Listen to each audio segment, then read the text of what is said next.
I think we got abruptly cut off. All right, so today, just a quickie, but I wanted to talk about something that I get asked about quite a bit. And quite frankly, it's something that I started doing, I'm going to say, about a year into my playing. Um, I wasn't happy. And this was the second time. So the first time I played about a year and I quit because I just wasn't getting it. And the reason I wasn't getting it is I was going about it all the wrong way. So I came back and played a second time, and I lasted about a year. But it was about, I don't know, maybe halfway through that second time that I started experimenting with fingerstyle, right? Okay, so fingerstyle can mean a lot of things. Just like, how you strum a guitar. I mean, everybody's different, right? Everybody has their unique style, the sound, whether you use a pick or no pick, or whether you use a heavy pick or a light pick. Everybody has a way of doing it. How they hold the pick, how their hands are positioned when they strum. Do they strum from the elbow? Are they strumming from the wrist? I mean, it just goes on, right?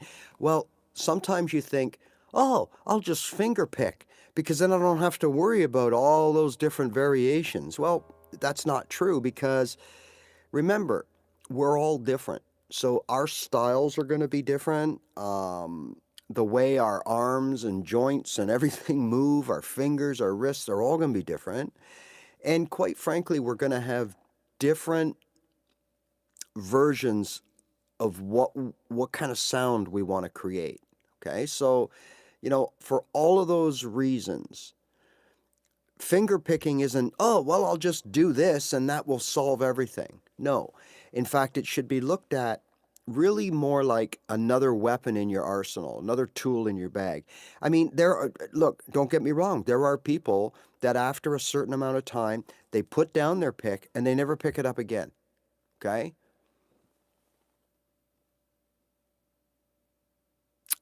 Yeah, there is, well, there's not a difference really, but the difference is you're going to play your arpeggios with your fingers instead of a pick. So in other words, Barb, the same question could be something like, uh, you know, I love playing with a heavy pick. Is there a difference between playing with that heavy pick and fingerstyle?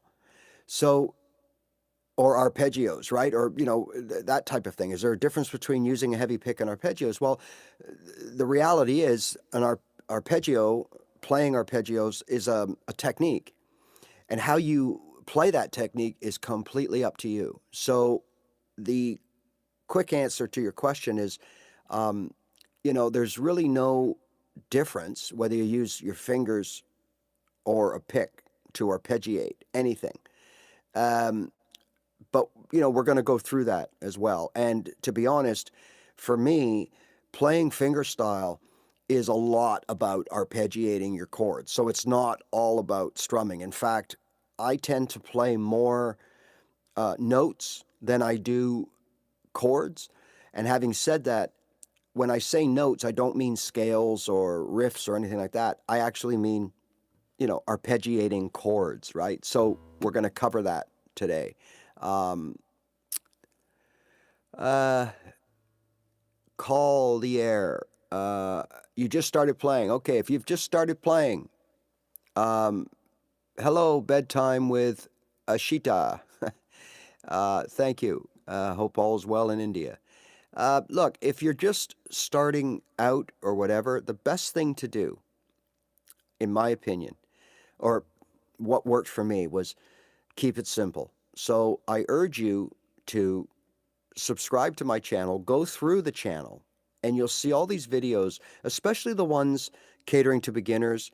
I think there's actually a playlist about start here or beginners start here, and it kind of goes through some of the real basics. I have little basic videos, a few minutes long, that explain how to play all the open chords.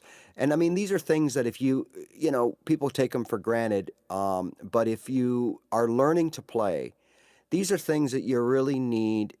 You really need to kind of, how would you say it? Give a watch. You just make sure. I mean, you may know some of this stuff already. You've probably seen it 1,000 different places here, but it never hurts to go back to the basics, okay? You're especially going to want to find videos entitled The Secret to Learning Guitar. Things like strumming and, how to play certain chords and how to learn songs. These are all things that you're going to want to do as a beginner. All the videos are there. I'll sum it up real quick. Start learning your song. Hello, India. Love from Toronto as well. So these are all things that you're going to want to watch as well. Basically, the deal is concentrate. If your goal is to just play songs and sound pretty good on the guitar, you really don't need any of the fancy stuff. Okay, so learn your open chords. Learn them two or three at a time. So meaning learn how to play 2 or 3 open chords from the same key. And build up that, even if you don't know anything else on guitar, nothing. If you don't know anything other than to play, say, something like a C, a D, and a G, or a D, an A, and a G, that's all you need to get started, all right? And you use those 3 chords to work on your strumming and your fretting and your chord transitions, and don't worry about anything else. Now, it's going to take some time. It's going to take weeks. Could take months, but you'll get to the point where you're going to be able to transition between the 3 chords that you chose from the same key. So important. Why? Because then you can start playing songs. So the minute you learn 3 chords from the same key, you can start.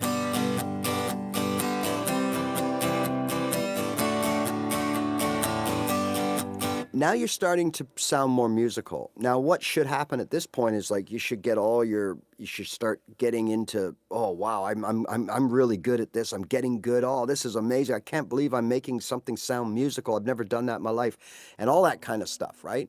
And that should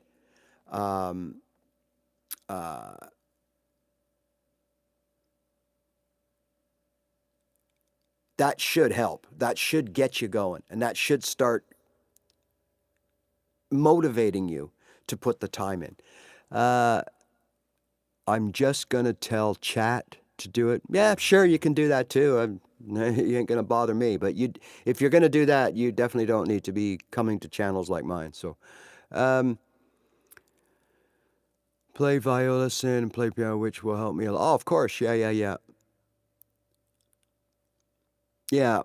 Oh, absolutely. You've already been there and done that. See, I generally am used to catering to people like I was that have never played a note of music in their life. So, thank you, Cole. I'm used to dealing with people that have never played any music. So the fact that you've already played and you're already playing, you already have a foundation. You know the theoretical side of things, right? Now, really, for you, more so than anybody here, okay, you have an advance. However, you still have to do what everyone else here has to do, me included, and that is develop the synergy between your left hand and right hand, because it's different, right? Now, you could have a head start because piano is all about the left hand and the right hand. Yes, you could probably arpeggiate your chords with your right hand, well, and your left, I suppose. Yes, you can. But generally, the whole idea of the piano is to play the bass notes with the left hand, and then, the chords and arpeggiating with the right hand. And you are playing chords with your left, but you're playing the lower octave, right? That's kind of like the general overview of the piano, and you move the 2 hands in sync. So if that's on a G, you're generally going to want to put your right hand on where you can play the notes of the G, or the G chord as an octave higher. or 2 octaves higher, or whatever it may be. So you're working, you've got already that synergy. So I would say you have a head start. So really all you need to do is start learning your chord shapes on the guitar and getting these two hands guitar ready. Really, that's so, that's good for you, right? So, all right. So today we are going to talk about fingerstyle. Now, for me, fingerstyle came up when I was about, I would say 6, 7 months into my second try at learning guitar. So the first time I played for about a year and I quit because it was too difficult. And I was made to feel that I just wasn't for me. I wasn't able to do it. And then I came back determined. But I made the same mistakes. I started trying to play and learn difficult techniques that I wasn't ready to. And of course, I didn't sound good. And of course, my confidence quickly dwindled. And then, I was, basically back to where I was the first time, and I quit. But along the way, I picked up something that planted a seed, and that's what I want to talk about today, and that's fingerstyle playing, okay? Now, when I looked at it, I was led towards this thing we call Travis picking. Now, I'm not a Travis picker. You're more than welcome to pursue that. A lot of you will find it good and easy. I didn't, okay? I didn't like the idea. For me, my whole journey over almost 2 years at this point, or at that point, was memorizing things, memorizing numbers, memorizing patterns, memorizing. Everything I had to do, I had to memorize. And I felt, quite frankly, like I was in school again. And I didn't like it, and I wasn't good at it, right? So with the Travis system, the problem is that you assign, for me, fingers to strings. So the thumb, I believe, it takes care of this and this string. And then the first finger is notes on this and this string. And then this finger is this string. And it's just, I don't know. And then, so what happens is you're playing a C, and you're so concerned about, should my thumb be playing this, or should I play it with my finger? And I don't know. It was just, to me, it was just too much. So I simplified it, and I just played everything with my thumb and then my forefinger, and that was it, right? So what I would have generally done, let's say I'm playing we'll say a G chord, I would just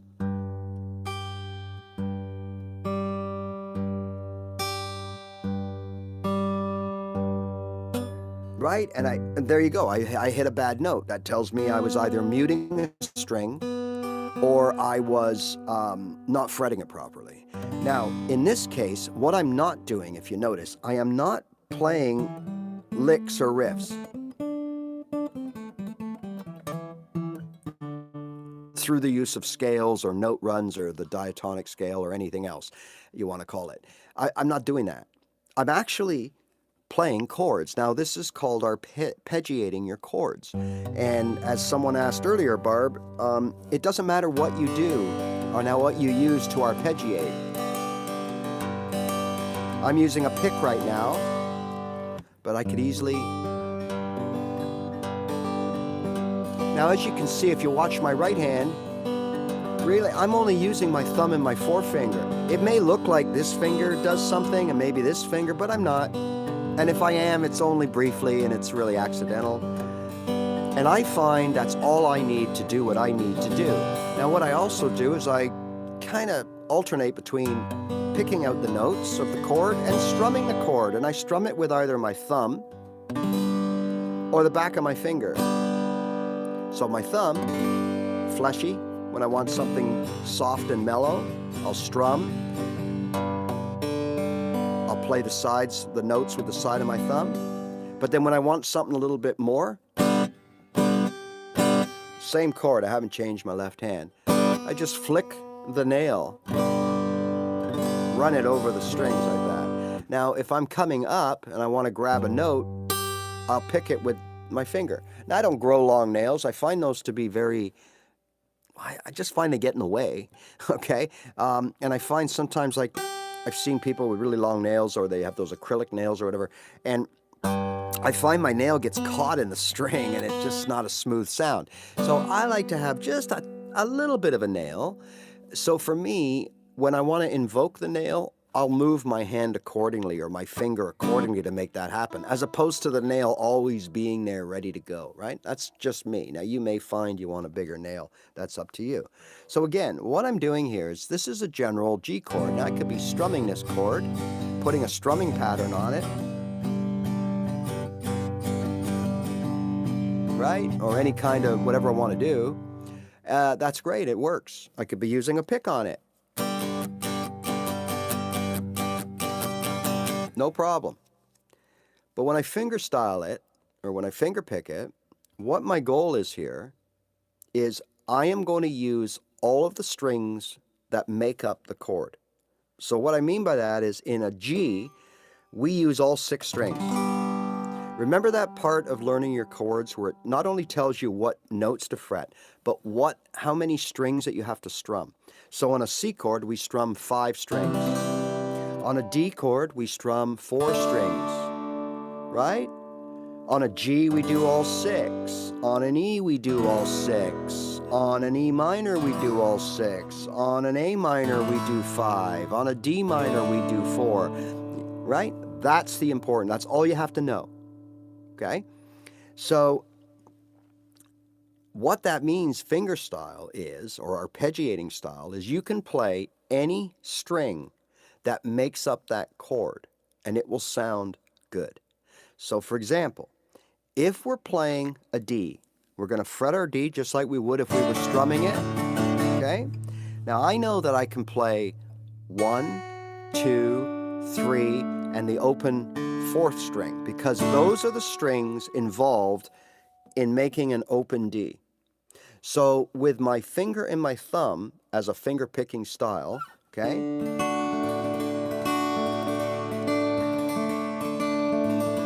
I can play any of these strings in any order, and they will all sound good. If I play them in a certain order, they'll sound really good. But that really depends, that's subjective because it depends what you're trying to achieve, okay? Like there's an opening of a song from the 70s that I always wanted to know and finally did learn it, and it's...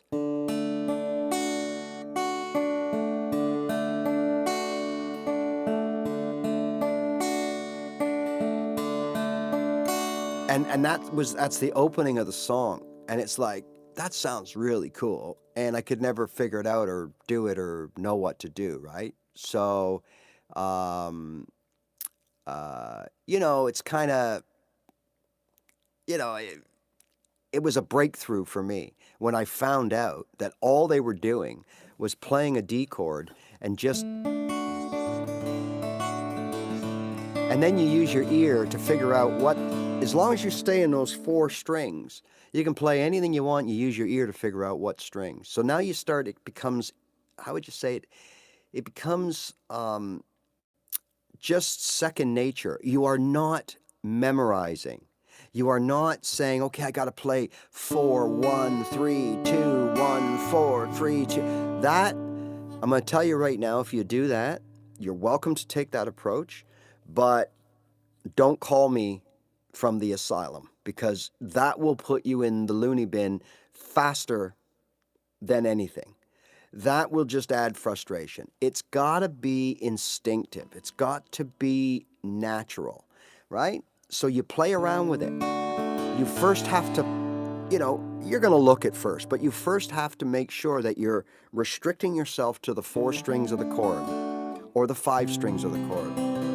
And 9 times out of 10, we'd like to hit the root note first. And when we talk about a root note, what you want to do is you want to, how would you say it? You want to try to play the lowest root note as an exercise. Then you can break away from that as you want a certain sound or characteristic to evolve from playing that chord.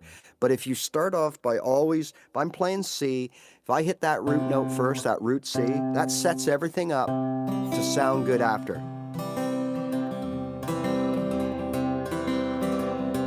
If I go to the G, there's that G. kind of sets the table that your ear sort of tends to think that anything that comes after that is going to sound just as good, right? So that's, that's the reality here. So what we're doing is we're hitting the bass note. In this case, I'm playing a G. I'm going to hit the G first. There's also a G down here, or up there. So I could play the G's on both ends and then maybe a couple of notes in the middle. Something like that. And again, I'm not sitting here going, okay, 6, 1, 4, or 3, 2. I'm not doing that. You're welcome to try that, but again, I think that'll just drive you nuts. I'm playing instinctively. Now, I know when I'm playing my guitar here that if I use my thumb and play any of these songs here, and this is where that whole Travis picking thing is relevant, because I guess what they're saying is anytime you use your thumb, it's going to be on a bassier, lower note, right? And then when you use your second finger, it's going to be in a mid-range note. And then if you use these fingers here, you're going to be up there. And I get that. And that's fine if that's the way you want to proceed. I just split it into two. Thumb going down, finger coming up. Thumb going down, finger coming up. Thumb going down, finger coming up. And now it's like anything else you do on guitar. As you learn something and you start getting comfortable with it, well, then you can branch out and add to it, right? So if you stick to that one thing, thumb going down, finger coming up.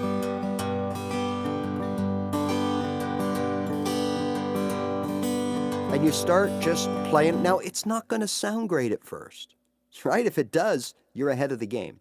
But it's probably not gonna. Now, when I say at first, I mean, depending on how long you've been playing around with the guitar, half hour, an hour, overnight.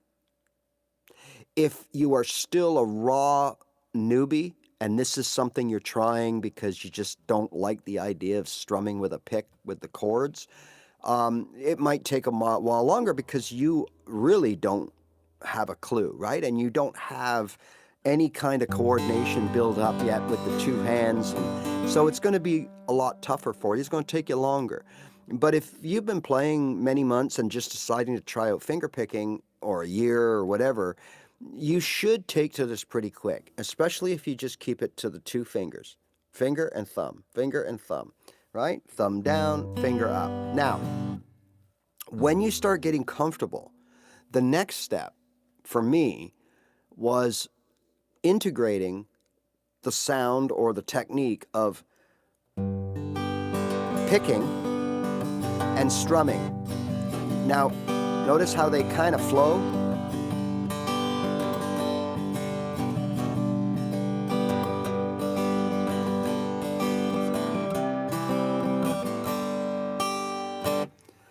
Notice how they flow, right? So that's, to me, the ideal way to use your fingertips, is to do a combination of arpeggiating and chord strumming on the chord.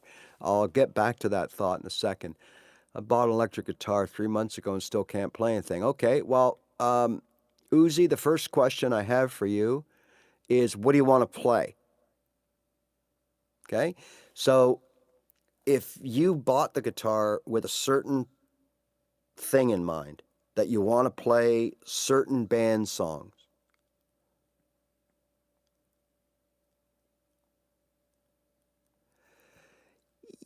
yeah, you're going to find, Barb, I'll get to that in a second. Let me just finish with this fellow here with this person with the electric guitar. So the first thing is, you can't play anything. That's completely normal. You probably, on most guitars when you're starting out, you can't play anything, whether it's for a few weeks or in some cases a few months, because you need to have these two hands conditioned. You need to train them. One has to be able to fret chords or pick notes, and the other one, or fret notes, and the other one has to strum the chords or pick the notes, and they got to work together. And that's not easy. That's like juggling, right? So if I gave you 2 balls and told you to throw them up and down, you could probably do it most of the time. But if I gave you a 3rd ball and said to do that, and you've never done this before, you're going to drop them all over the floor. So if I hand you a guitar and you've never played it, you have no training, you have no bass, you have no nothing. So you're not going to be able to play anything. So the first thing you ask yourself is, what do I want to play? Do you want to play Nirvana and Black Sabbath and Deep Purple and all that kind of Led Zeppelin and all these kind of like traditional, Rush or whatever, those traditional rock chords and that rock sound of the fuzzy pedal or the distortion, and you're playing chords. Well, if that's what you want to do, okay, then what I would do is I would learn a few basic power chords, right? If you want to play Nirvana, you just learn that one power chord shape. Now, I've done videos on it and I've done lives on it, but just quickly, if you want to play a G5 power chord, you play the G note and you play the octaves. Okay, so you play the fifth and the octave. So what that means is, there's your G.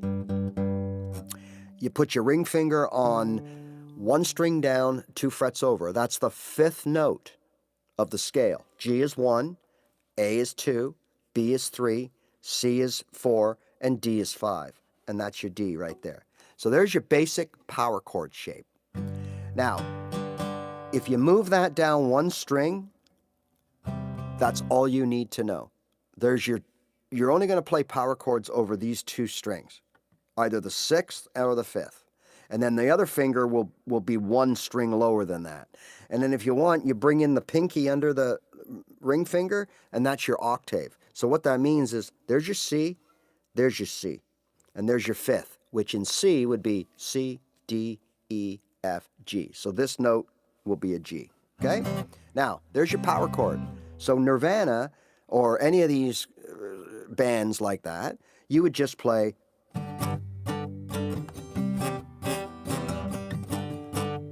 I mean, it's not a great example, but that's a power chord, right?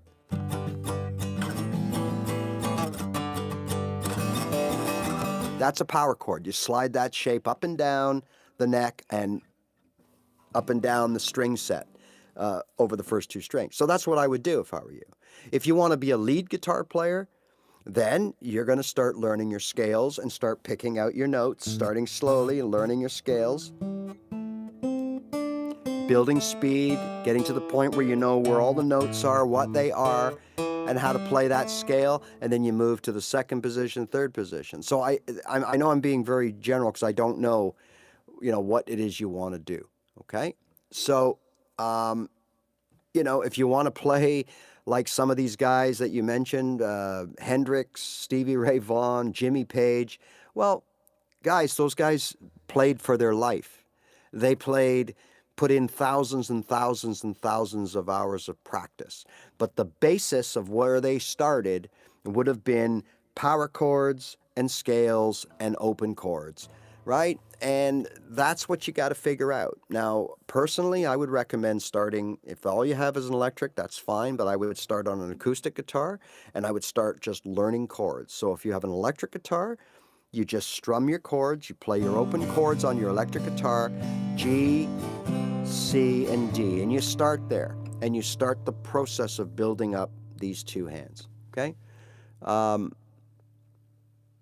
Yeah, okay, so what it is, you want to be that guy, that's fine, there's nothing wrong with that. So you have to, in your journey, you've got to learn the skill set that allows you to play like Hendrix and Stevie Ray Vaughan and Jimmy Page and Iommi and all these Randy Rhoads and all these classic guitar players, okay?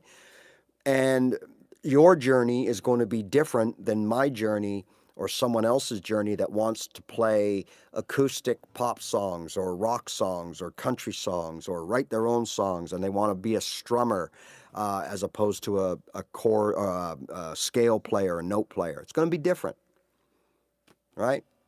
So I play electric guitar. Well, there you go. You play Iron Man. So that's what you're learning. So you're learning and you're playing power chords. And that's exactly what you would do if you wanted to be an electric guitar player. You'd start off with your power chords. So instead of learning your open chords on an acoustic guitar, start learning your power chords and start learning how to move them around the neck, learning how to strum them, and learn how to transition between 6-string bass power chords and 5-string bass power chords. All right, so getting back to fingerstyle. For me, the concept or the elements of a good fingerstyle are thumb down, finger up. You can play randomly the strings, but they have to be the strings that are associated with the chord. So again, if you're doing it to a G, you got all 6 strings. And yeah, generally my thumb is going down and my finger is going up. The odd time I will strum with my fingers down, right? Or my thumb up. But that's a strum, it's not a pick. Right? I'm strumming over multiple chord or multiple strings. So keep that in mind too, right? So if you start out with your C, you start out hitting the bass note. There's my C, up, down, just for now. You might find out later on that you're going to do 2 or 3 strings at a time down and then 3 strings up. Absolutely. In fact, that's what you would probably do at the beginning. So when you start figuring it out, you fret your C and you'd go.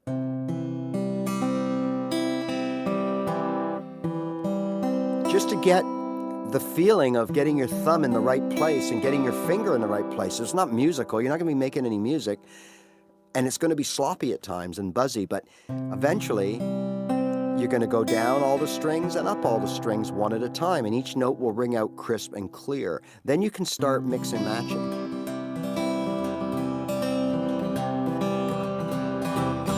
Now I can strum, pick,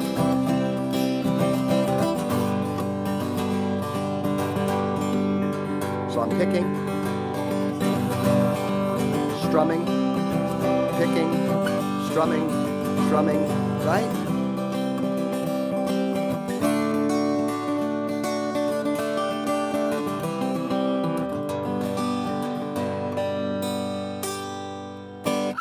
Right? You combine the both. Now, it's a relatively simple technique, or I think I've simplified the technique is what I'm kind of thinking. And that's what I told myself, is that, okay, I guess I'm breaking rules, right? By not following this Travis picking system thing, but aren't I just simplifying the process?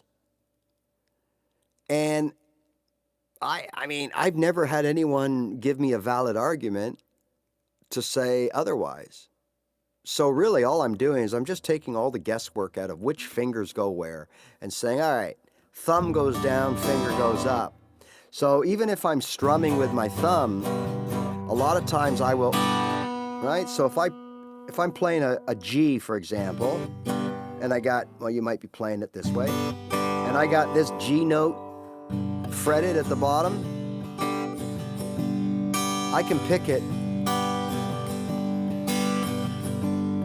on my way up in my full strum, right? Just like if I'm playing my D,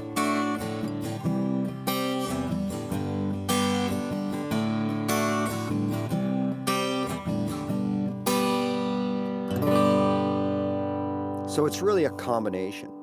And that's really all the explanation that is needed. The rest is practice. The rest is making it sound musical to you. So if we take a song, any song that you already know, that's the best way to start. So let's say you already know a song, G, C, D, or whatever, right? Okay, so you play that song, G, C, D, okay? Now, you can do the same thing on arpeggiating, G,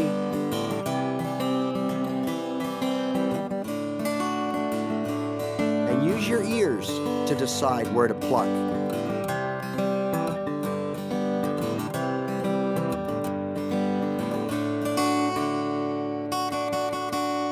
Use your ears. Let your ears tell you. So you're going to develop an instinct. that you're playing a D, you're going to know that you got these 4 strings to work with, right here, okay, those 4 strings. And if you strum down or up on this string right here, that's going to be your lowest point.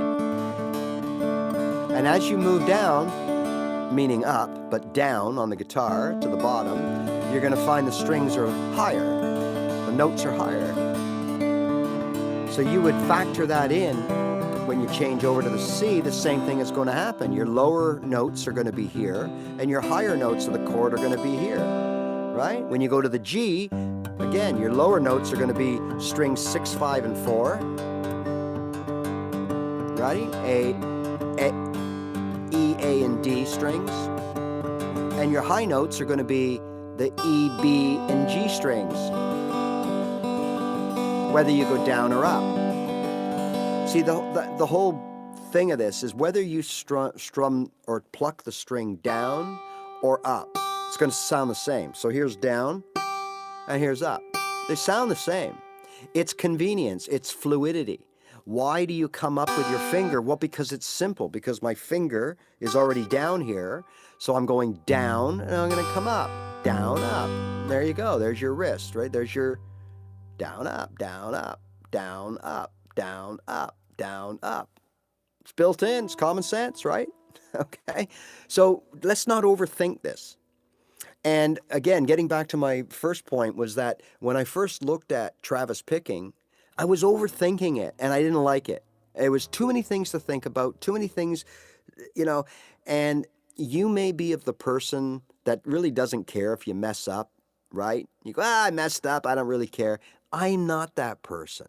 Unfortunately, I'm the type that if I mess something up, I've got to criticize myself. I got to analyze, overanalyze, reanalyze, deanalyze, and then finally analyze the analytics to find out, did I miss anything while I was analyzing? And if you're like that, trust me, break it down to the most simplest form. 2 fingers, for a finger and a thumb. Finger comes up, thumb comes down. Now, like everything else I talk about on my channel, like learning bar chords and triads and scales, why you don't learn them at the beginning is simple. Because you don't have the chops. You don't have the muscle memory. You don't have the synergy. You don't have the motor skills. Whatever, those are all words for the same thing. It depends on how what words you use or have heard used. But the big thing seems to be muscle memory, right? Well, you don't have it. So if you don't have it, it's going to be spaghetti. You're going to be all over the place until you develop it. And the only way to develop it is constant repetition. So I got my G, I'm going to go down, up, down, up, down, up, down, up, down, up. Now it looks like I might be playing these strings in an organized, efficient, strategic pattern, but I'm not. I'm just playing with the thought in my mind that if I play these 3 strings, they're going to be low. And if I play these 3, they're going to be high. And it's easier to play these 3 coming up if I got to play that right away going down. So I play up with my finger, down with my thumb. Now, if I have done this, playing all with my thumb, I have done this.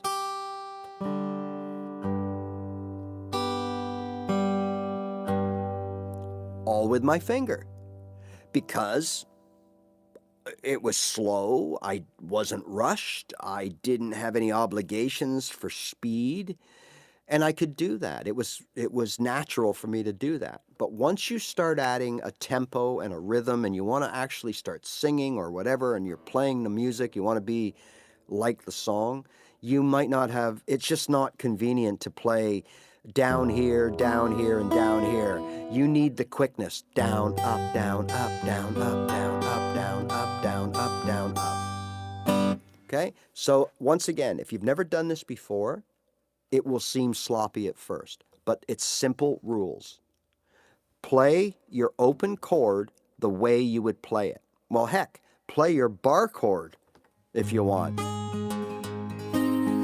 There, I'm arpeggiating a bar chord. right? Okay, so now you got, and this is a great way to know if your bar chord is barred properly, because you'll have some buzzing or some muted notes if it's not. And don't panic if it's not. But so you can arpeggiate, you can apply this to bar chords. You can apply this, in fact, it's actually better to play many triads by arpeggiating them as it is to strum them. When you strum them, there's only 3 chords, and it can sound weak and tinny and whatever, right? But when you arpeggiate those 3 chords, or those 3 notes,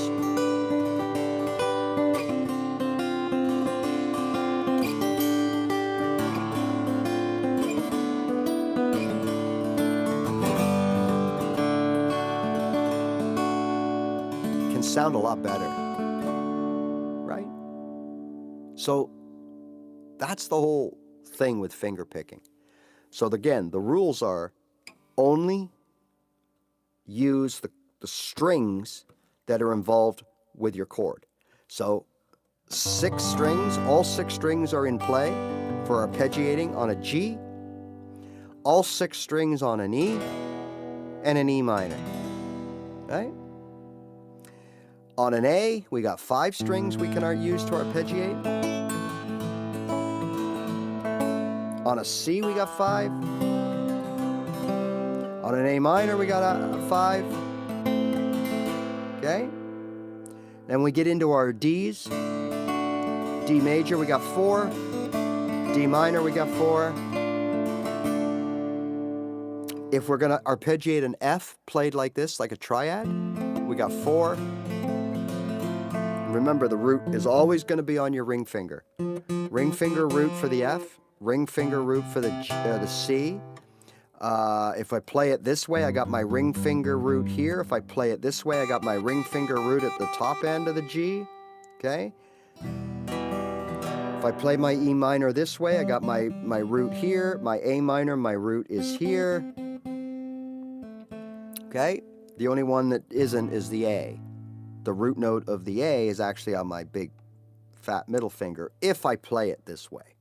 If I 1-bar it, well, that's a little different because all those notes are on this finger. So I'd have to come out of this to get the root and just play off that. Okay? So remember, as long as that's the #1 rule. Only pick the strings that are involved in the chord that you're playing. Playing the bass note first is not a rule. It's a suggestion. Right? Because if you play the C bass note, there's your C chord, there's your C bass note. It sets you up. It just sounds better. It's not a rule, but it's well regarded. It's a good idea to do that, okay? And that's really it. And again, it's just play with it. Set up your phone, have a little recording, use your voice memo recorder, and just listen after. And you'll hear if you have any buzzing. Did you think you are you playing a little melody? Does it sound right?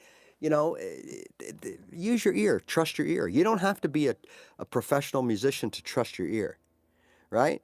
Most of us know what sounds good. Most of us have been listening to music for, the last 20, 30, 40, 60 years. We know what sounds right. So shouldn't be an issue, okay?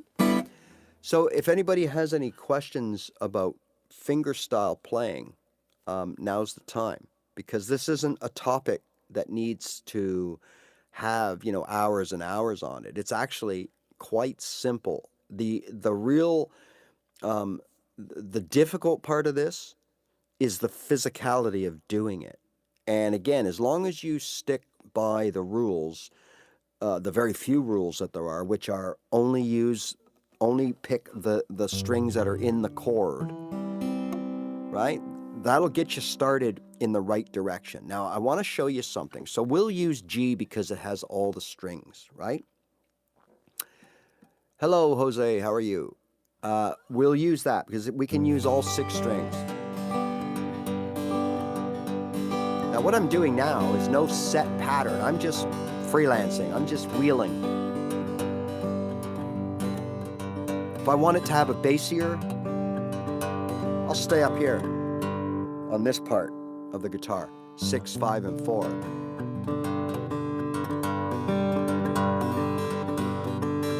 If I want to have a higher, right? You know, like there's the D, that'd be beautiful, but within the G, I'll pluck, there's the higher. This is all just practice, okay? And it's just getting to the point where you're using your ear and you're listening as you're playing and you're going, hey, I want to play something high. And if you want to play something high, you know in your mind that you got these 3 strings here that are on the treble side. And if you want to play something low, you know in your mind you got these strings here. And it's just a matter of mixing and matching. That's it.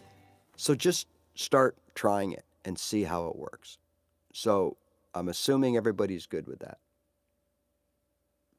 So in that case, oh, okay, so this is kind of slow. All right, so we have a G, A minor, C, and a G.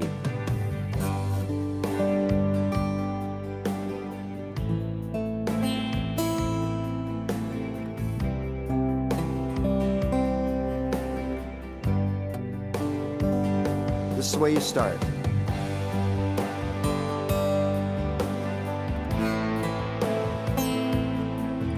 C, G. Start like that.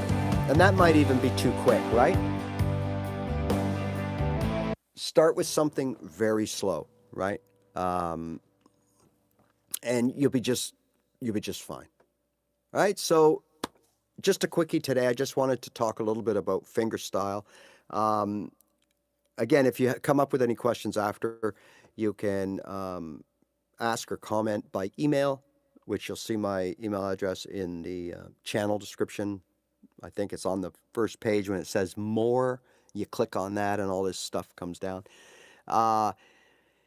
You can send me an email or you can comment on any videos that I post. I try to post a guitar tip for beginners every day. We talk about something in a short format.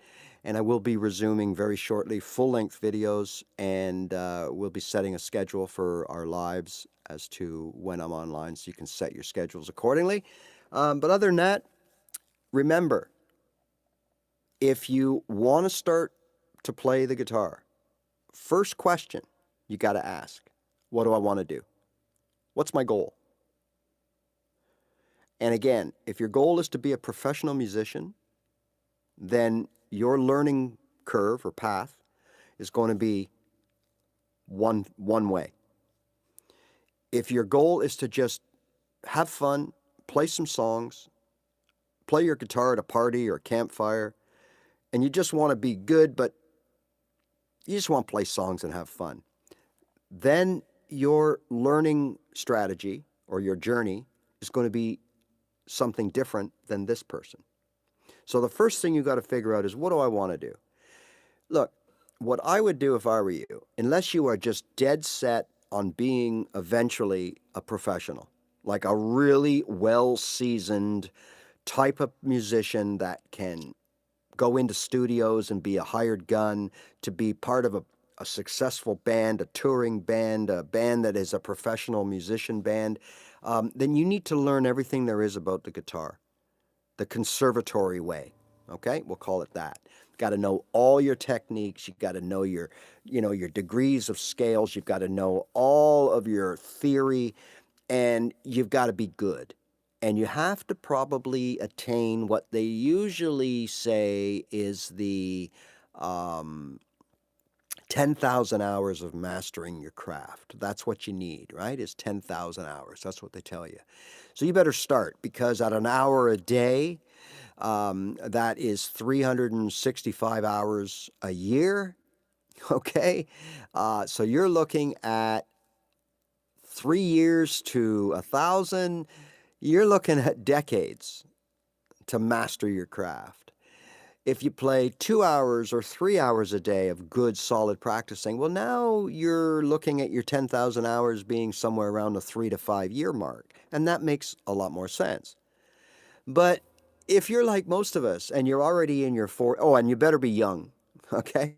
So if you're like the most of us, which are in our 30s, 40s, 50s, 60s, 70s, and we've always wanted to learn guitar, we just want to play some of our favorite songs. Well, look, your journey is completely different. It's got nothing to do with the guy who wants to be a professional. Okay? Now, unfortunately, those guys that want to be professionals or think they are professionals, they feel that everybody that picks up a guitar has to have the scope of knowledge and expertise that they have. And that's just not true. Okay? If you just want to have fun and play songs, the only thing you got to get good at is about this much of the guitar. There's how much you need to know if you're a professional. Here's how much you need to know if you just want to have fun. Okay? And that's what's in my channel. How do you get from what is this thing and how do I play it? How do I even hold it? How do you get from that to this?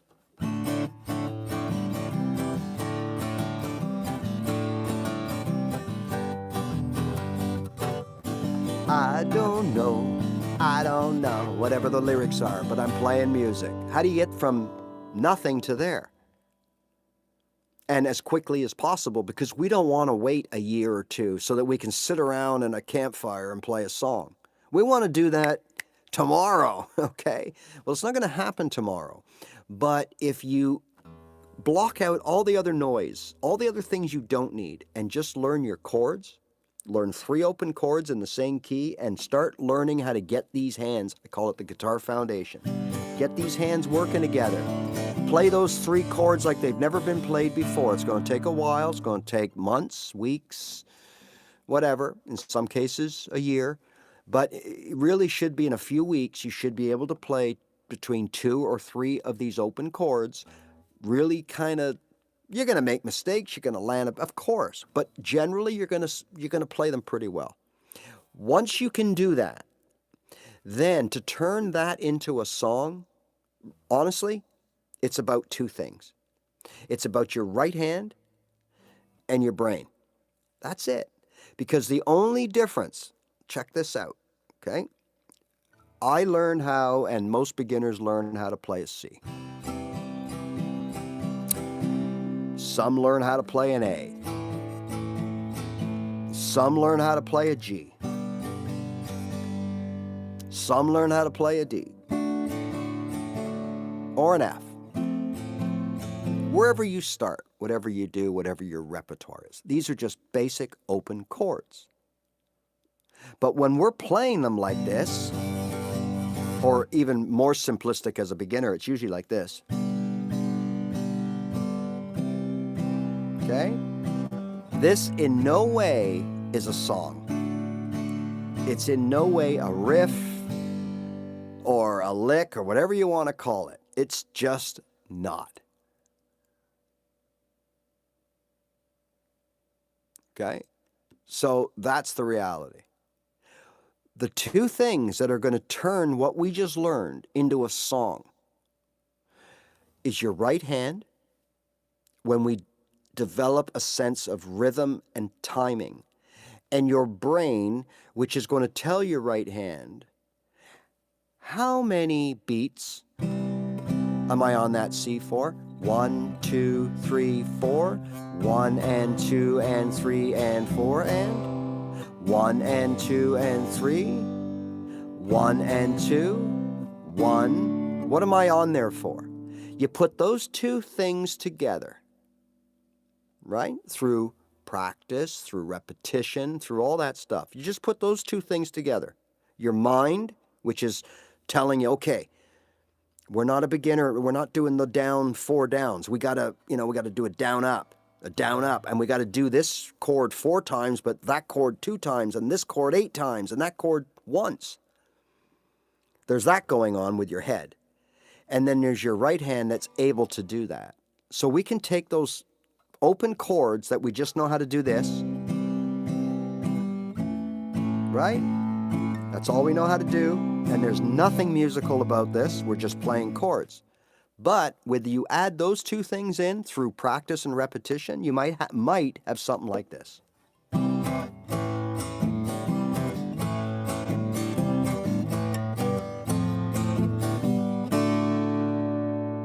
Okay?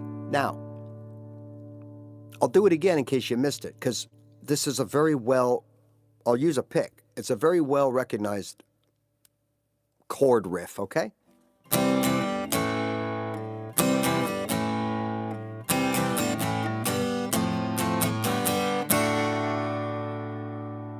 And you're like, oh my God, I just did that. Now, if I sat down, I was in a room, you sat down, you have a guitar, people are in the room, there might be guitar players there, probably not. And someone's, well, you know, here, play some, and you sat down and went like this.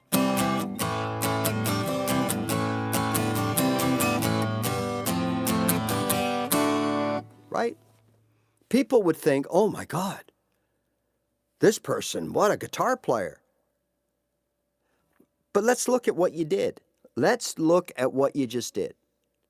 All you did was you played a series of the same open chords that you learned the first couple of weeks you picked up the guitar. I'm not saying you learn all those chords right away. My point is that the chords that you are learning now, that you're struggling with, that you've got to figure out because someone told you got to learn those chords, right? Those chords are going to be the chords that you are going to play for the rest of your life. And they are going to be played different ways by your right hand and your brain, which is working with your soul to deliver the heart, soul, the rhythm, the timing, all that stuff to the song. That's it. You know, it's so simple, yet it's not. Okay? So let's, you know, in order sometimes, like for me, in order for me to move forward, right, I got to understand who, what, when, where, why. I'm just one of those people. If there are 6 pickles in the jar, I got to understand why are there 6 pickles in the jar. It's not good enough that you tell me there's 6 pickles in the jar. I got to know why there's 6 pickles in the jar. It's weird, I know, and it's a real drag to live this way because you always got to get to the bottom of everything. Someone says, oh, what a nice red donut. Okay, why is it red? All right, so I know that flour is white and they make a dough, it's going to be white. How did it get red? And that drives me nuts, but it's the way I am. Okay, so, right? It's a blessing and it's a curse. You're absolutely right. So in this case, I'm showing this to you for those kinds of people that have to know why, how, you know? Okay, well, the why is because all we're doing, remember, is all songs are made up of chords. The same chords that you learn the first few weeks of playing your guitar or months of playing your guitar, okay? The how is simple. Instead of playing those chords just equally, right? This isn't that riff. It's not going to sound like that riff. I got to add some rhythm and tempo, some variety to it, so it becomes...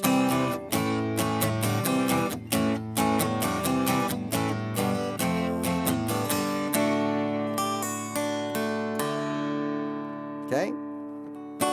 So remember that.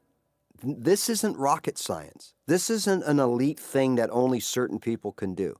This is something that everybody can do, providing you go about it in a structured way.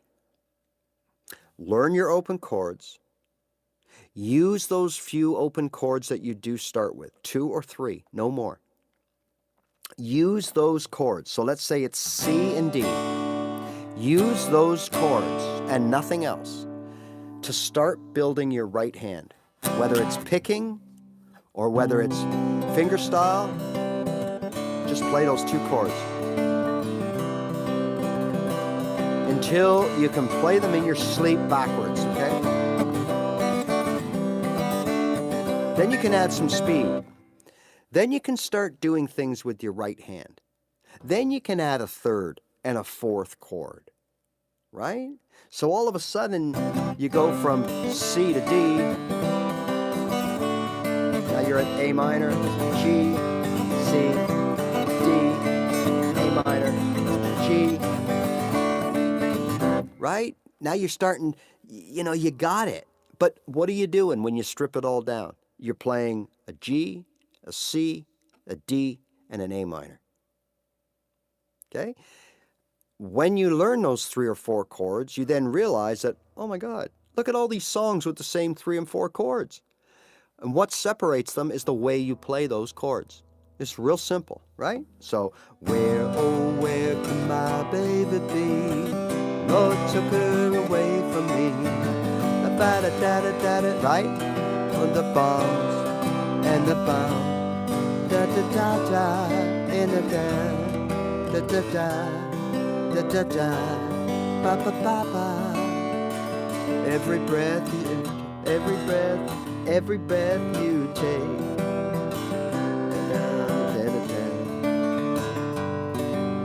Like it just goes on and on. Like all these chord progressions that you're learning now as a beginner, you're going to bring them back down the road to play your favorite songs. And the difference is not going to be the chords. You're going to still play the same chords. The difference is going to be your right hand. This is so, so important.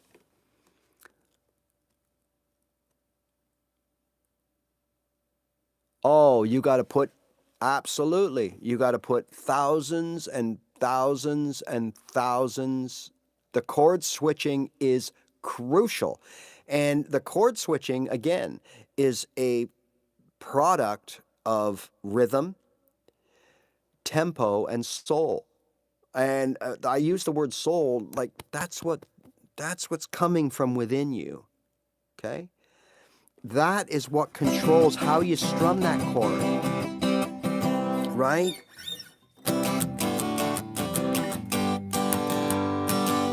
Whether I decide to arpeggiate it,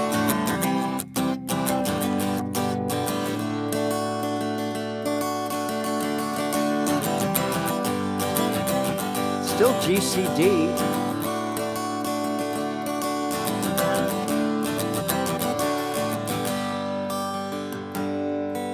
It's how you play the G, C, D. And that is hours and hours and hours and hours, developing the switching, developing the strumming patterns, developing the touch and the feel, and you want your picking hand to be in just a free flow way, because once you get there, then you can do anything.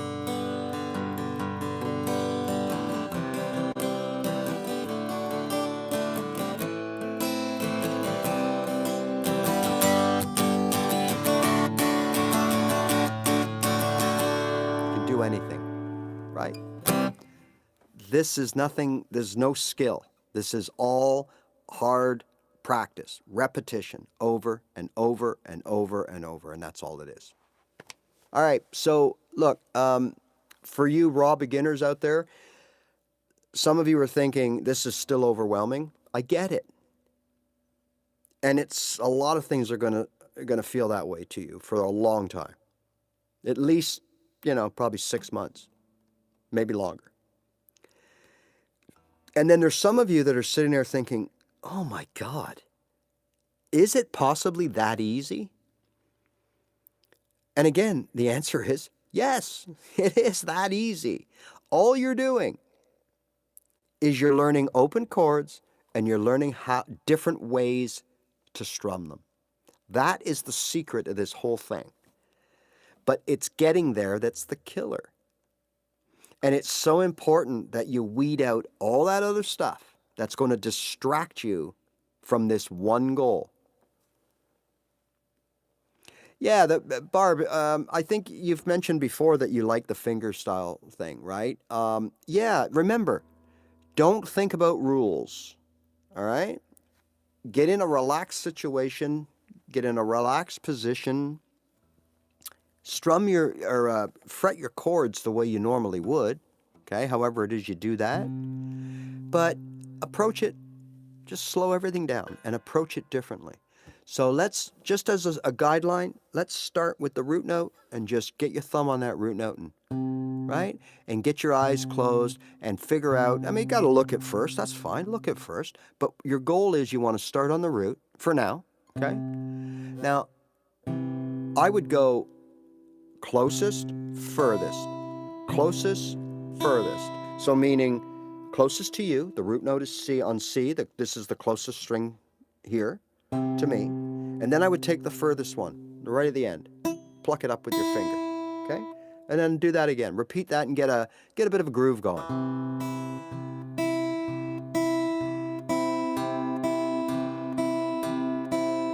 Okay? Then I would go root and hit the second string. So then we go root, second, root, second, root, second, root, second, root, second. Back to the first. Root, first, root, first, root, first, root, second, root, second, root, second, root, second, root, first, right? Now you might need to adjust your fretting hand if you're muting out any of those strings. So this is a good way to find out if you're properly fretting your chord, right? But keep it simple. Root, root, root, up, root, up, root, up. I'm gonna go to the G, root, up, root, up, root, up, root, up, second, up, root, second, and just do that. You're not making music, but you're training your senses. You're training your touch, where the string is. You're training yourself. Okay, so what you're doing now is the equivalent of doing this.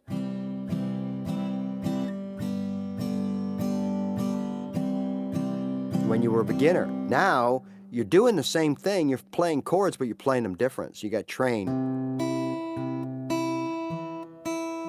Right? Any way you choose to do it. But that's what I would recommend. Right? Okay. So once again, why should you hopefully subscribe and follow me? Well, because I keep things simple and I cater to true beginners that aren't musicians. And that's a huge difference. You're never going to see me running off on a tangent and showing you things, but not showing you things, just sort of showing off as to what I can do, which is nothing great, believe me. You're not going to see that from me, okay? I'm not here to show you whether or not I'm good or not. I know where I'm at, and I'm comfortable where I'm at. And I know I'm getting better because I want to get better. My journey is not ended, right? I want to keep going and going because I've made that decision. You know, I didn't know anything about theory. I didn't know anything. In fact, when I started out, you may laugh, I had a book called Guitar for Dummies, and it talked about the capo. And it told me to put the capo on 4. So I did, okay? And then it told me, you know, okay, now let's take those chords that we were playing, which at the time was, I believe, C and G. Now we're going to play with the capo on. And you might laugh, but you know what I did? I went like this. And I'm like, well, wait a minute. Something's wrong here because nothing's different. It's the same tone. Oh, maybe I should be playing them like this. Oh yeah. Oh yeah. That's a true story. Okay? I was frickin' clueless when it came to this. So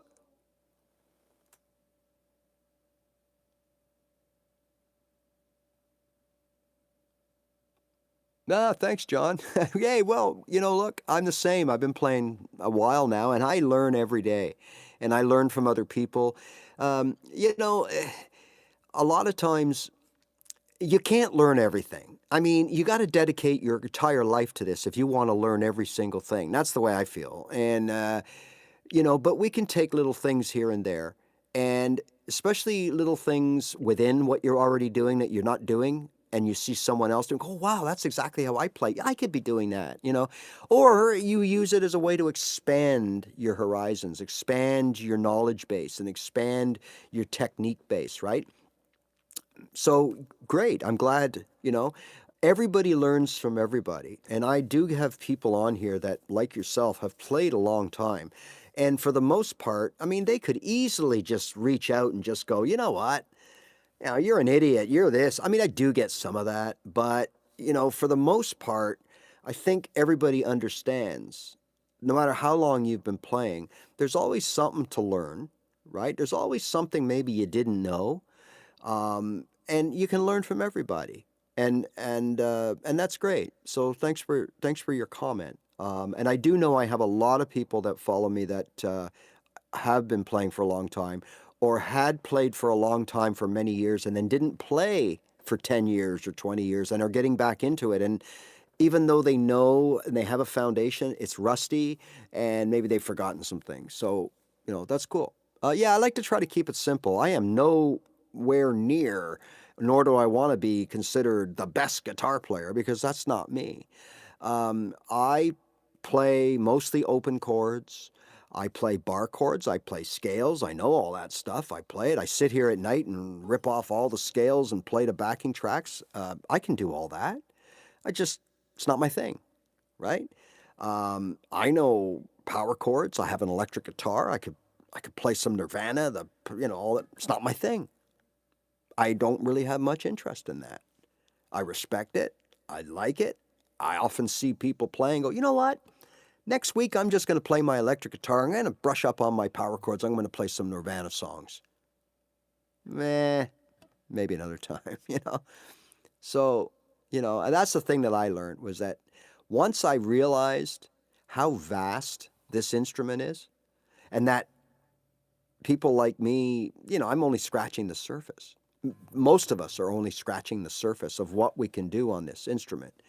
Once I realized that, hey, it's okay not to play Megadeth or, Black Sabbath or whatever. It's okay. Or Stevie Ray Vaughan. It's okay. Who cares? Because for every person that wants to learn that, there's 10 other that want to learn, I don't know, what's the current today? What's the guy's name? Doughboy? Or no, I don't know. There's Taylor Swift. There's Kanye West, Ed Sheeran, all these guys. Look, they're doing the same thing. It's just a different style or a different genre than maybe you're into. Right? Doesn't mean it's better or worse. Bluegrass licks. Colin, no. Yes, and is it Colin? Colin B. Bluegrass, I don't know. Isn't bluegrass just wild finger picking? I mean, technically, wouldn't this be kind of bluegrassy?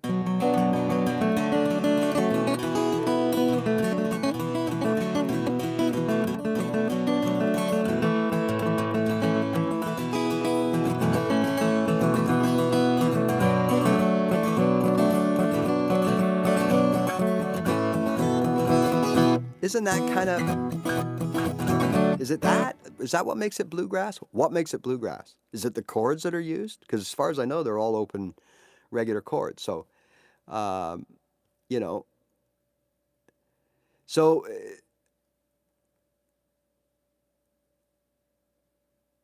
so yeah, it is. It's bluegrass is a style of playing the chords.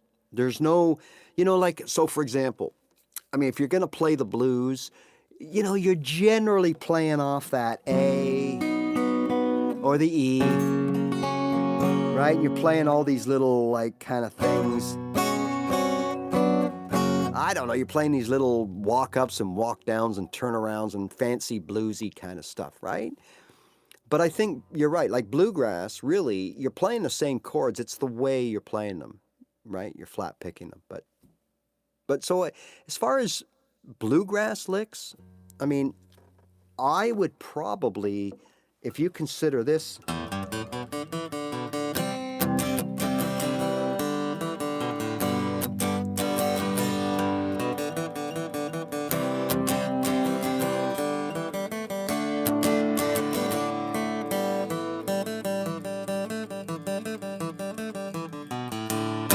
I don't know, something like that. I missed a couple of notes there, but then, okay, so if that's the case, I think I do play some bluegrass. And as far as licks, I would recommend off the open position, right? So,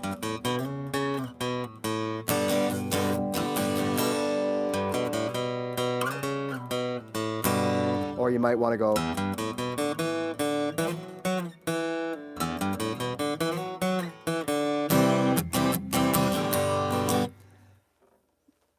you know, I would fish around in that open position. I would work off the notes of the second fret. You got a bunch of scales in there. So you get your A minor or your minor pentatonic, your major pentatonic scales, your blues scale. They all have notes in that second fret.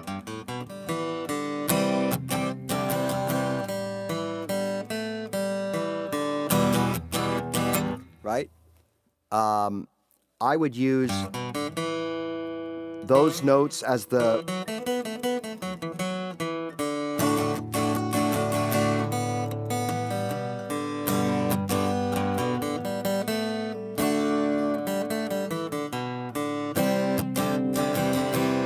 something along those lines, maybe. So all I'm doing here is I'm just picking through those notes, maybe trying to find the relevant ones, but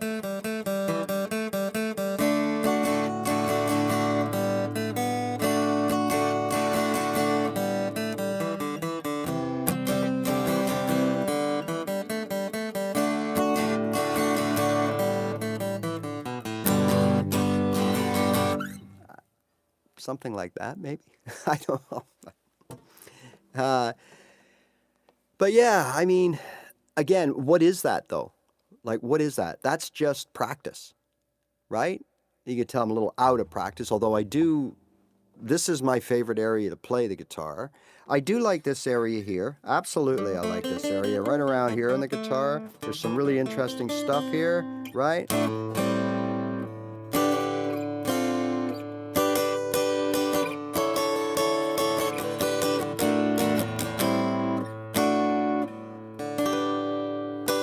But I like this area of the guitar. That's where I like to be, right up here. Or down here, sorry. This is where I play. This is where I write. When I do gigs, as anybody that's ever followed me for a period of time and you see me come on here and just play cover songs of my own songs, you'll never see me playing like this.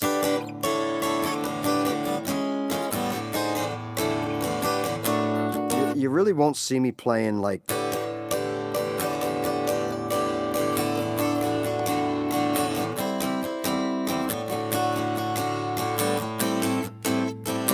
triads and stuff like that. You know, you won't see me playing like that very often at all.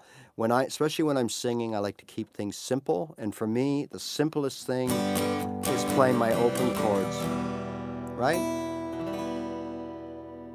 So, all right, everybody. So again, a last sort of reminder about what I'm all about. I'm a nobody, just like anybody else out here, right? But I'm someone who taught myself to play guitar after 2 failed attempts, all doing what we're all doing, right? Night moves. Oh, I don't know. That's something like this, isn't it? No. Oh, there's Night Moves. I know the one you're talking. That's Bob Seger. It has a little riff to it, and it's it's on my tip of my tongue. Sorry, is it GDC? Oh, you're playing. Okay, so.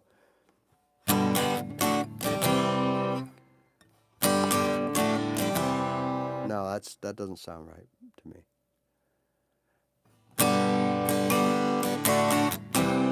Oh.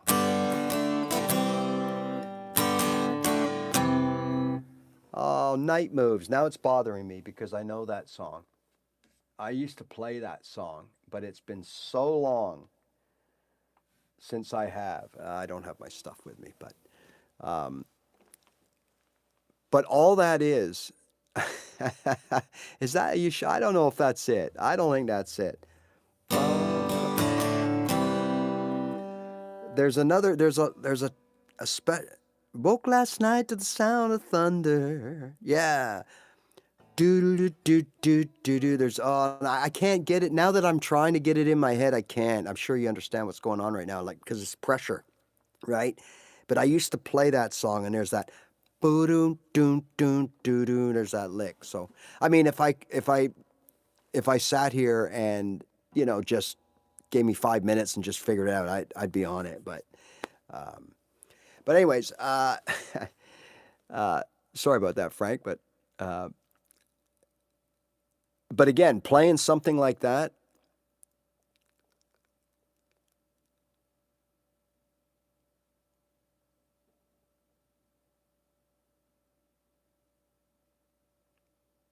well, again, okay, I don't know how long you've been here, but we talked, we were talking for the first half hour or more about fingerstyle playing. And okay, if you wish you could play,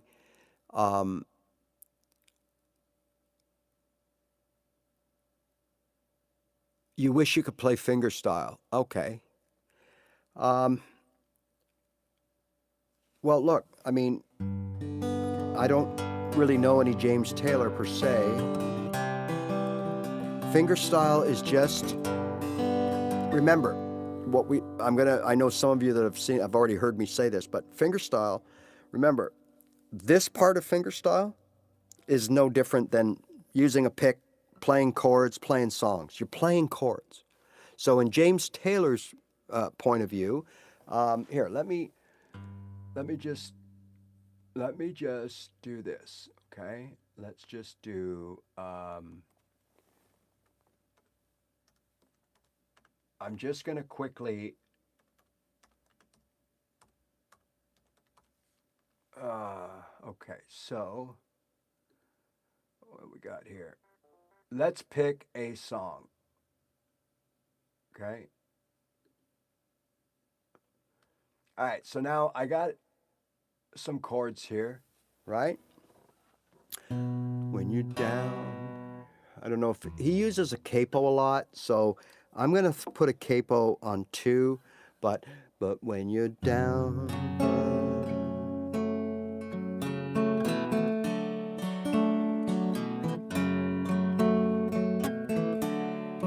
this is all fingerstyle.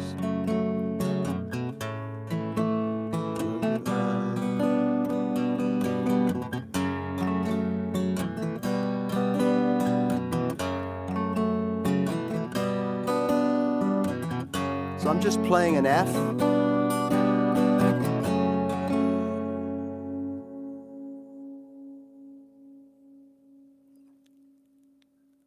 Oh, you don't understand. Okay, sorry about that, Deezers. Yes, I can play fingerstyle.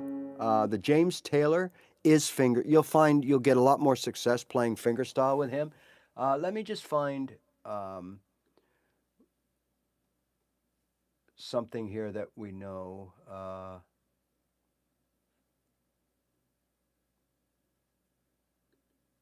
Let's see if we can.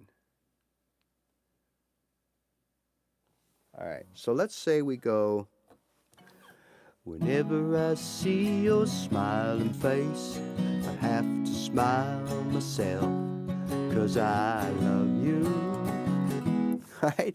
James Taylor is tough because he's got a lot of quick chord changes, like 1, 2. So in this song, whenever I see your smiling face, I have to smile myself, because I love you. And when you give me the pretty little pout, it turns me inside out, 'cause there's something, right? Now, I might want to back that off. I think that's a little high, but... So if you want the sound of James Taylor, right, then you're literally finger picking this. So, whenever I see your smiling face, I have to smile myself, 'cause I love you.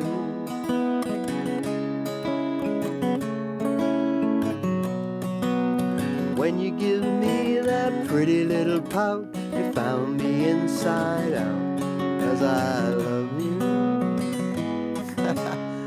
Well, not bad for a first attempt, and I can't really sing James Taylor, but that's all it is. It's taking the chords, you're playing the same chords, you're just finger picking them instead of strumming them. You're arpeggiating them. And as you've heard from today's lesson, was arpeggiating just means playing the playing the strings or the notes of the chord. So in this case, if I'm playing a G chord, whenever I see, so what was the first chord here? C. So whenever I see your smiling face, know the groove So I'm still playing my chords with my left hand here, right?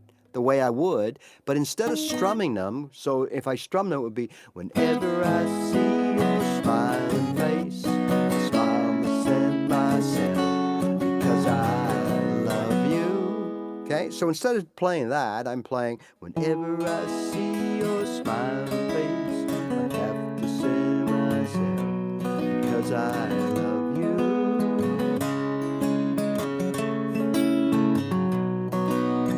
When you give me that pretty little pout, makes me man die out, because I love, right? It's just, look, when you say you wish you could play, then just do it, because it's all doable. And look, I've never played or seen this song before. So after 3 or 4 attempts, I might have to move the capo around. I might have to, after 3 or 4 attempts, I can hear that I'm kind of get like I'm on to something, right? Whenever I see your smiling face, I have to smile myself, 'cause I love you.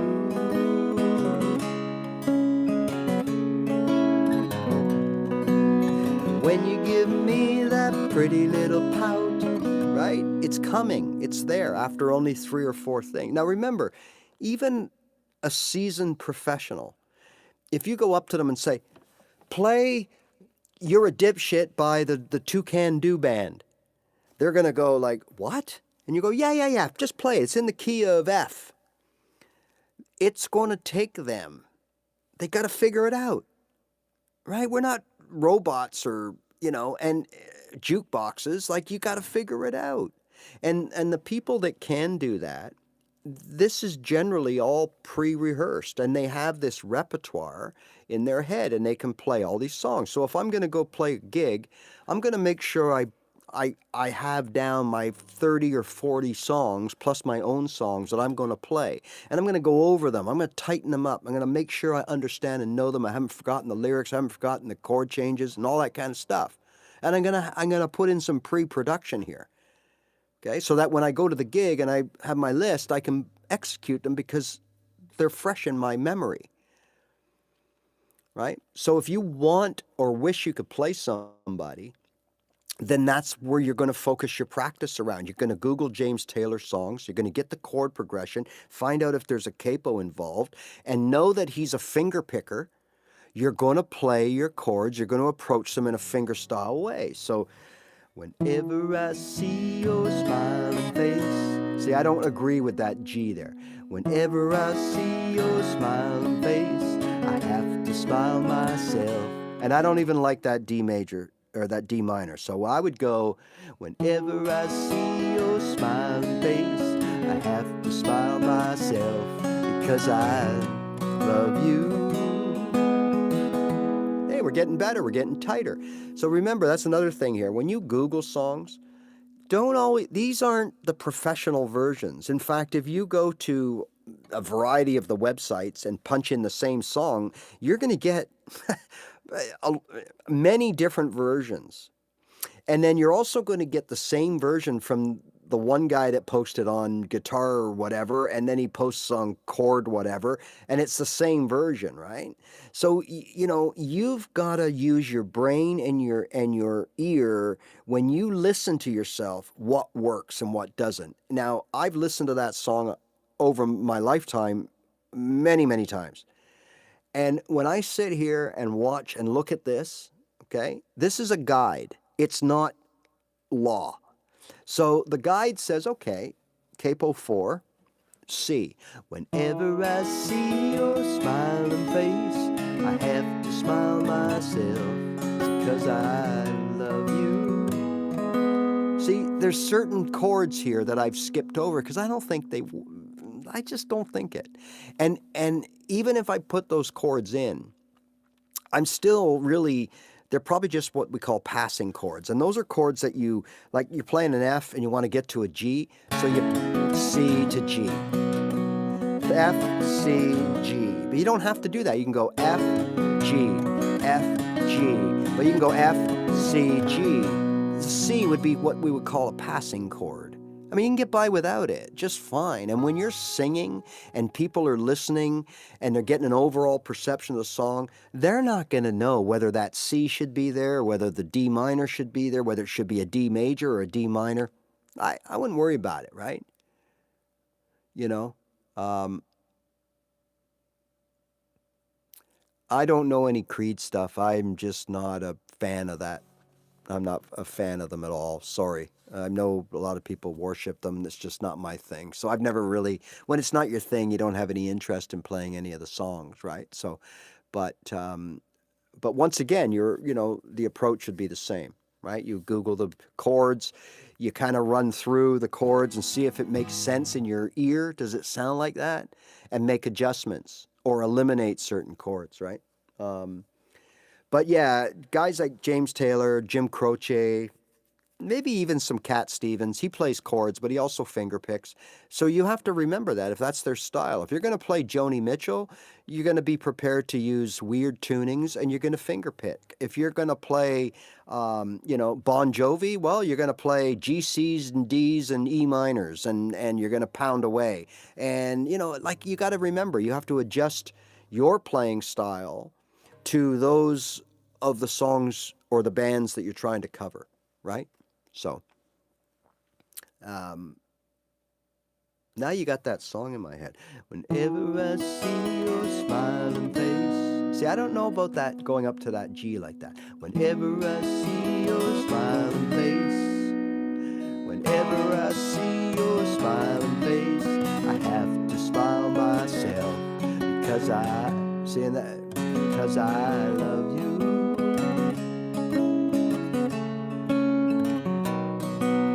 When you give me that pretty little pout, it turns me inside out. It turns me inside out. 'Cause there's something about you, baby. See, now it's in my head. See what you've done to me now? I'm going to be all night working on this song. But I think you get the idea of how to approach doing that, right? All right. So again, thank you for joining. Thank you for listening. If you want to know when I'm on again, right now there's no schedule. There will be in a few more weeks. I'll be posting a schedule of live shows, live lessons, that kind of stuff. But for now, I kind of come on sporadically. So if you want to be notified, please hit the subscribe button. If you think I can help you, do the same. It's the best way to say thank you. It's the best way to show YouTube that I might be a somebody when I'm really a nobody. And, I appreciate anything. We all do, right? That's what it's all about. If you're on YouTube, you know that if you want to say thank you or you want to say good stuff or, whatever, then you hit the subscribe button to say thank you. And that really helps, okay? Especially small channels like mine. And also, though, more importantly, you'll get notified every time I come live. You'll get a little thing that says, Ray is live and whatever. So that's a good thing too, right? And we talk about different subjects all the time, but rest assured, it's always about things that are going to pop up that you're going to need to deal with in your first year of playing. Okay, so you're not going to get anything overwhelming from me, and you're not going to get any musician speak. It's going to be, I will use musician words, but I will explain what they mean if I need to in English, right? And that was my biggest thing. And rest assured, I'm not here to show off. So you're never going to have to say, or, have to watch any of my videos or my lives and go, okay, play your C this way, and then all of a sudden... And what did he just do? I don't do that stuff, right? So everything I do is broken down and, and all that kind of stuff, right? So, again, thanks very much. Pleasure meeting you for the first timers here. I hope you got something out of this, and we'll see you again real soon, okay? Bye for now. Let's see what we got here. We'll go out on a little... Let's go out on a little...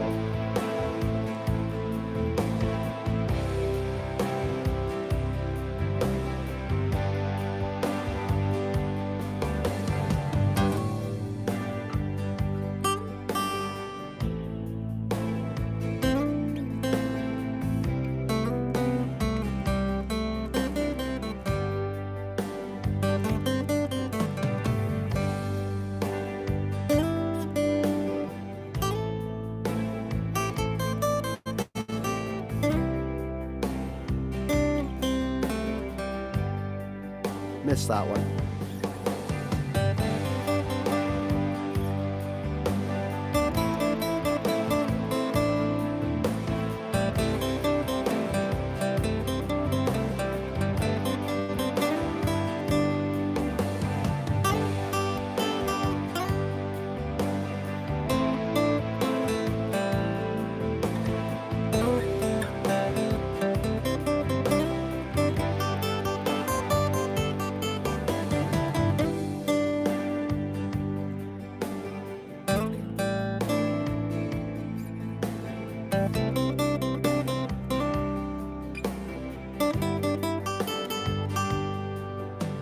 All right, see you later, guys.